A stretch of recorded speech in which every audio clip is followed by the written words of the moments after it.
Buenas noches, bienvenidos al laboratorio número 4 del curso de circuitos eléctricos. El día de hoy se van a ver lo que son circuitos RL y RC, pero esta vez con corriente alterna. ¿De acuerdo? Verifiquemos rápidamente un poco de la teoría que van a aplicar el día de hoy. En este caso, cuando nosotros excitamos un circuito con una fuente alterna, ¿no?, cuyos componentes son resistores e inductores, lo que vamos a tener es que si nosotros verificamos el comportamiento de las ondas que se generan, pues vemos que las tensiones en los componentes también son tensiones alternas, de la misma frecuencia de la fuente. Pero además de eso, vamos a comprobar que, por ejemplo, en el caso de la corriente de nuestro circuito, vamos a ver que la corriente siempre va a estar en fase con la tensión del resistor. ¿Sí? La corriente del resistor y la tensión del resistor van a estar en fase, porque básicamente se cumple en cada instante de tiempo la ley de Ohm. ¿De acuerdo? Entonces, básicamente para cada punto de la gráfica, si nosotros dividimos la tensión entre la corriente, siempre vamos a ver que es una constante, que es el valor del resistor, de la resistencia. ¿De acuerdo? Entonces, por eso es que se siguen cumpliendo las mismas formas de onda, es decir, cuando la corriente alcanza el pico máximo, la tensión también, cuando los dos pasan por cero, ¿no? Se da en simultáneo, ¿no? Y eso es lo que vemos que conforma el hecho de que las dos ondas, tensión y corriente, estén en fase. ¿De acuerdo? Ok. Ahora, respecto a eso, nosotros por teoría, ¿no? Por ejemplo, los fasores, ¿no? Aquí, para un ángulo arbitrario alfa, vemos que el fasor de la corriente y el fasor de la tensión del resistor están en fase. Como el circuito es un circuito serie, la corriente es única, ¿no? Y es, a su vez, corriente del resistor, corriente de la bobina y corriente de la fuente. ¿De acuerdo?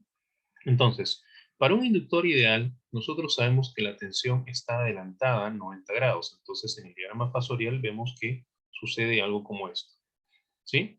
En las ondas, nosotros lo que vamos a comprobar es que efectivamente la onda de tensión del inductor está adelantada respecto a la corriente. Noten nuevamente, por ejemplo, lo más visible son los picos, ¿no? El pico de la tensión del inductor respecto al pico de la tensión de la corriente, ¿no?, del inductor, pues no están coincidiendo, ¿no?, como lo hacían en el resistor, ¿no? Vemos que están desfasados, ¿ok? Ahora, esto es un diagrama de tiempos, ¿de acuerdo? Entonces lo que vemos es que en la gráfica del tiempo primero, ¿no? Primero está el pico del inductor y luego está el pico de la corriente. Por eso es que el inductor está adelantada a la corriente, ¿sí? A su corriente, que es justamente lo que habíamos mencionado. Lo contrario también es cierto, ¿no? Es decir, la corriente está retrasada respecto a la tensión del inductor, ¿sí? ¿No? Depende del punto de vista también esto. ¿De acuerdo? Ok. Ahora, como también fasorialmente podemos recordar, ¿no? Se supone que la tensión del resistor más la tensión del inductor, pues nos suman la tensión de la fuente. En fasores, pues básicamente estos dos fasores sumados, ¿no? Este fasor, el de la bobina, trasladado acá, ¿no?, se cierra con la tensión, ¿no?, el fasor de la fuente. Y eso nos dice que el ángulo que hace con la corriente obviamente no llega a ser a 90 grados, ni tampoco cero, ¿no? Es un ángulo intermedio, ¿no? Y eso efectivamente es lo que vemos acá también en la gráfica, ¿no? Entre los dos picos de la tensión del inductor y la corriente del inductor está la tensión de la fuente. ¿De acuerdo? Ahora, si esto lo queremos ver, si esto lo queremos ver en un osciloscopio, como es lo que vamos a hacer en el laboratorio, el problema es que la corriente no se puede mostrar en el osciloscopio, porque un osciloscopio mide solamente tensión. ¿De acuerdo? Entonces, en estos casos, pues lo que vamos a aprovechar es justamente lo que habíamos comentado al inicio, ¿no? Y esto es que la tensión de la resistencia y su corriente están en fase. Entonces, como no vamos a poder ver la corriente, pero sí la tensión del resistor, pues indirectamente vamos a saber dónde está la corriente viendo la tensión del resistor. ¿De acuerdo? Entonces, los desfases que vamos a determinar para saber cuánto es el desfase de la tensión del resistor respecto a su corriente, de la fuente respecto a su corriente, ¿no? Los vamos a hacer, pero respecto a la tensión del resistor. ¿De acuerdo? Algo similar sucede cuando hablamos de capacitor. Solamente que en el diagrama fasorial, nuevamente, como vemos, hemos puesto arbitrariamente aquí la corriente del resistor, la tensión del resistor, que hoy obviamente sigue en fase. 90 grados retrasado está la tensión del capacitor, ¿no? Y en un ángulo intermedio está la tensión de la fuente, porque siguen siendo la suma de la tensión del resistor más tensión del condensador, la tensión de la fuente. ¿Ok? Entonces, en nuestro diagrama de tiempo, pues podemos ver otra vez que la tensión del resistor y la corriente están en fase. La tensión del condensador, miren el pico, ¿no? Los picos, como ven, el pico de la tensión del condensador está después, ¿no? Ocurre un tiempo después que la tensión, ¿no? Que el pico de la corriente, ¿no? Inclusive, lo que podemos notar es otra cosa que, por ejemplo, si esta es la corriente, como dijimos, el pico del condensador coincide con el cruce por cero. Eso significa que hay 90 grados, igual como en el caso anterior también, ¿no? El cruce por cero de la corriente coincide con el pico del inductor. Eso también nos indicaba que había 90 grados. ¿De acuerdo? Bueno, entonces aquí podemos ver pues que la tensión del condensador está retrasada, ¿no? Y que entre los dos picos está la de la fuente, que también está retrasada, pero un ángulo menor a 90 grados. ¿De acuerdo? Entonces, esos detalles vamos a también verlos el día de hoy. En el laboratorio, lo que vamos a hacer es armar un circuito en el que vamos a utilizar componentes que van a evocar a un componente más real que los componentes ideales que normalmente podríamos utilizar en ensayos como este. Por ejemplo, en el caso del inductor, el componente se llama real in por inductor real, ¿no? Y en el caso del capacitor, real cap por capacitor real, ¿no? Estos componentes, si editamos sus propiedades, como ven, tienen muchos más elementos porque el modelo que se emplea ¿no? para representar este inductor incluye algunos componentes, por ejemplo, una resistencia serie, ¿no? Que básicamente pues intenta modelar el hecho de que los conductores que se emplean para implementar estos inductores no son ideales, son conductores reales y que tienen una resistencia interna. ¿De acuerdo? Lo mismo, hay un valor de una resistencia en paralelo, de un capacitor en paralelo, ¿ok? Esos elementos no los vamos a cambiar en el modelo, ¿sí? Pero sí les vamos a pedir que cambien este valor de la resistencia serie, vamos a poner un valor, vamos a exagerar, ¿no? su comportamiento, porque van a ver que este modelo pues no se distancia mucho de lo que viene a ser un inductor ideal, ¿no? Porque básicamente, pues en realidad, ¿no? Sí, su comportamiento es bastante parecido al de un inductor ideal, pero nosotros vamos a exagerar un poco la resistencia serie, por eso es un valor que le vamos a dar, que permita que, por ejemplo, el ángulo que va a haber entre la tensión del inductor y su corriente no va a ser 90 grados, va a ser un poco menor, ¿no? Eso es lo que queremos. ¿De acuerdo? Lo mismo va a pasar con el caso del capacitor. Vamos a exagerar, aunque con el capacitor no es muy fácil lograr que se note mucho esto, pero vamos a exagerar también la resistencia Shunt de aislamiento. Vamos a ponerle un valor no tan grande, un poco más pequeño, para que podamos tener también un ángulo que no esté muy cercano a 90 grados. ¿De acuerdo? Por eso es que en lo que ustedes van a recibir son estos valores, los van a completar. También les vamos a dar estos valores, debería estar en amarillo esto acá en todo caso, no los van a medir, pero con esto vamos a generar, ¿no? Una bobina, como dije, real, en el que solamente vamos a considerar esos componentes, ¿no? En el caso de la bobina real, solamente vamos a considerar la resistencia serie y la bobina ideal, ¿no? Con esos valores, aquí esto automáticamente va a calcular, por ejemplo, con el valor de inductancia, vamos a calcular la reactancia que tendría esa bobina, de la parte reactiva de la bobina real que estamos modelando, Y entre los dos, ¿no? Entre la resistencia interna y su reactancia, vamos a calcular la impedancia y su ángulo de desfase. Y como van a ver, no va a ser de 90 grados, va a ser un poco menor. ¿De acuerdo? Esto debe servir como referencia para los cálculos que vamos a hacer más adelante, en todo caso. Ahora, ¿qué es lo que van a hacer ustedes en el laboratorio? Van a armar este circuito y van a hacer mediciones. Una cosa que deben entender es que desde que nosotros hemos comenzado a trabajar en corriente alterna, todo lo que se refiere a tensión y corriente, ¿ok? Se refieren a valores eficaces, ¿ya? Nosotros no vamos a estar mencionando, por ejemplo, si decimos que una tensión es de 10 voltios, se supone que son 10 voltios eficaces. Lo mismo como cuando en sus casas ustedes saben que la tensión en los tubocorrientes son de 220 voltios, ¿ok? Esos también son valores eficaces, ¿ok? En corriente alterna, para referirnos a la amplitud de la onda, o al valor pico, o al valor pico a pico, lo vamos a hacer, pero explícitamente, mencionando que queremos o que nos referimos explícitamente a esos valores. Siempre que decimos tensión o corriente simplemente a secas, se refieren siempre a valores eficaces. ¿Ok? Y por eso es que el valor que nosotros tengamos aquí es con el que ustedes tienen que configurar, ¿no? La fuente que van a usar. ¿Ok? Y van a medir la tensión, deben confirmar que la tensión medida, ¿no? Por el voltímetro es igual a la tensión que les hemos pedido, ¿no? Deberían registrar eso. Si no coincide, pues están configurando mal la fuente, ¿no? Van a medir también las tensiones de la bobina y del resistor. Ojo, la bobina es la bobina real, ¿ya? Van a medir la corriente. Recuerden que como es un circuito serie, basta con uno porque los otros son iguales.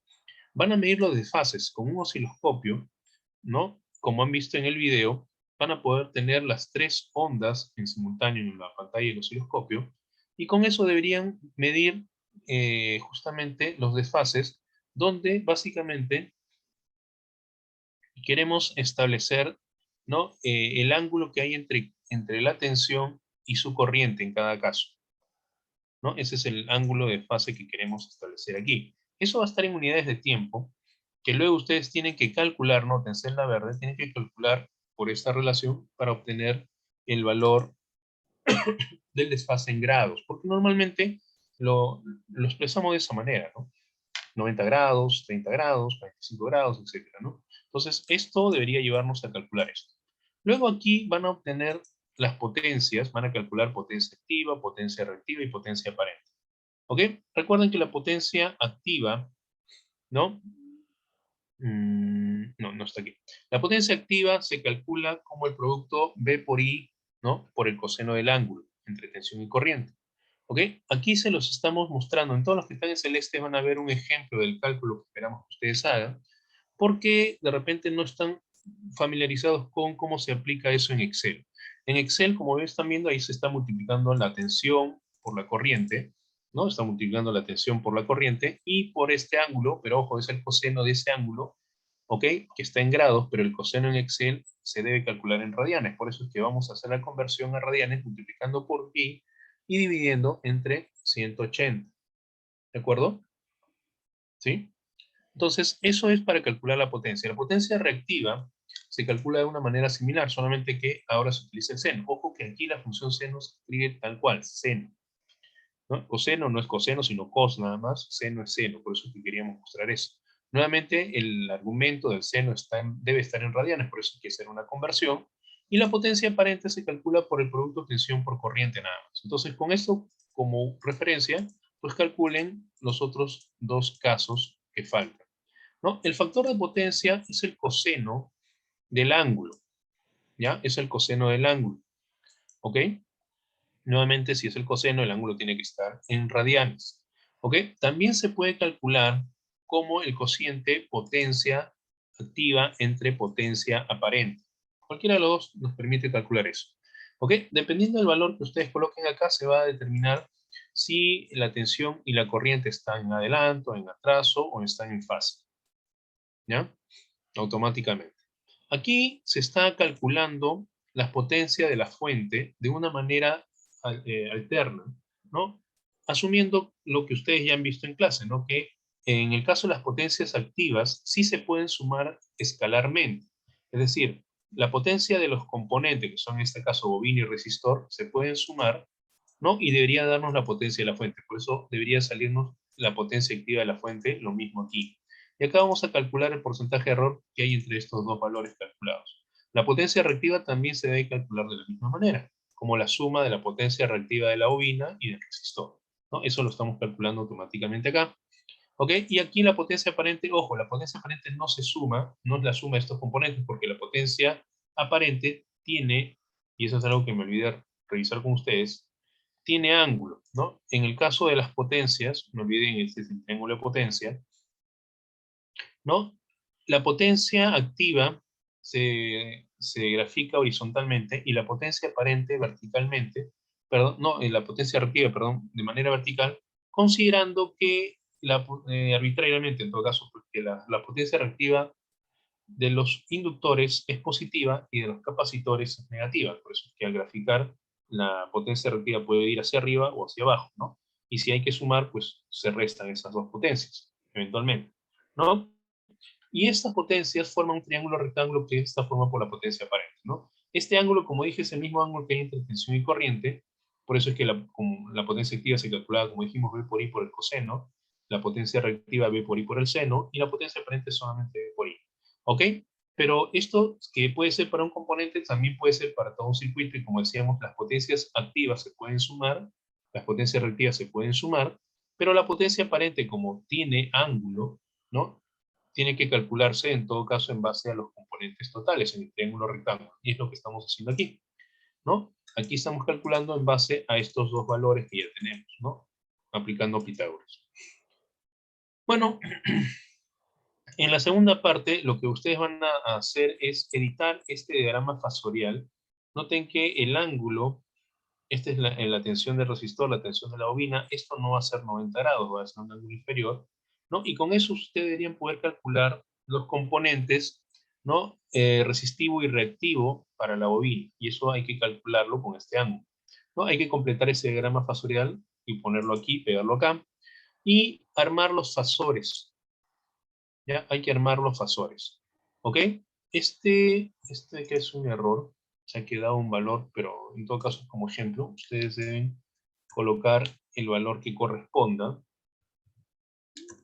¿ya? En todo caso lo editan, ¿no? Colocando, para indicar el fasor, vamos a usar ese simbolito, lo pueden copiar y pegar, ¿no? Para poner ese simbolito. Ah, acá está abajo. Entonces coloquen el fasor de la corriente, el fasor de tensión de la fuente, de la bobina y el resistor. Recuerden que el fasor es el módulo que es el voltaje eficaz, que lo tenemos, ¿no? Y el ángulo, que es el ángulo entre la tensión y la corriente, que también los tenemos de estos cálculos que hemos hecho, ¿no? Hay que formar simplemente los fasores, que básicamente los tienen también de aquí el gráfico que tenemos aquí a la vista. Luego también van a armar el triángulo de potencias. Nuevamente hay que completar este gráfico con las potencias que, ok, ustedes van a medir. En este caso estamos pidiendo que utilicen, ok, batímetros, que coloquen 3 batímetros para medir las potencias en cada componente, ¿no? Eso lo van a anotar acá. Los batímetros miden potencia activa, ¿no? Pero los batímetros de Proteus pueden ser configurados para medir también potencia reactiva y aparente. Entonces, configuren los batímetros para medir potencia activa, anoten sus resultados, luego configúrenlo para medir potencia reactiva, anoten resultados, y luego para potencia aparente, anoten resultados. Con esos valores, por favor, completen el diagrama de aquí que tenemos nuestro triángulo de potencia, ¿no? Que de alguna manera debería coincidir con lo que hemos calculado previamente. Por eso es que aquí se va a hacer una verificación de esos valores para obtener el porcentaje de error respecto a lo que ustedes han calculado originalmente, ¿no? Acá están las mediciones y acá están lo que se ha calculado. Y como dije, esos valores deberían coincidir bastante. ¿De acuerdo? Bien, eso lo vamos a ir avanzando. Todo lo que son mediciones, por favor, siempre con sus evidencias. Van a capturar esta pantalla, que mencioné hace un momento, por ejemplo, para el inductor. Cuando hagan los cambios, esto lo van a copiar para ver cómo lo han configurado, para poder saber si no coinciden sus valores, por qué es la razón, ¿no? El desfase entre las ondas, las mediciones de tensiones y corrientes, la medición de la potencia activa, potencia reactiva y potencia aparente, ¿no? Todo lo que le hemos pedido, sus capturas ahí. Luego van a repetir lo mismo, pero para el caso del condensador. ¿no? También vamos a darles estos valores, vamos a darles estos dos valores también, debería haber sido en el color amarillo esto también, bueno, y automáticamente se van a calcular estos de aquí, ¿no? Que de alguna manera va a condicionar el ángulo que luego vamos a calcular por acá, ¿no? Pero bueno, entonces también otra vez van a hacer mediciones con voltímetros y amperímetros para medir esto, en el osciloscopio van a medir los desfases, ¿no? Van a hacer todos los cálculos tal como se hizo en el caso anterior, ¿no? Van a completar el diagrama fasorial para el caso del condensador. Este también es un condensador real, por eso el ángulo no va a ser de 90 grados, aunque va a ser también bastante cercano a 90, lamentablemente. Eh, bueno, aquí van a armar los fasores que hemos pedido y el triángulo de potencia de la misma manera que hemos mencionado en el caso anterior. ¿De acuerdo? Entonces, ese es el trabajo que van a hacer el día de hoy. Mucha suerte.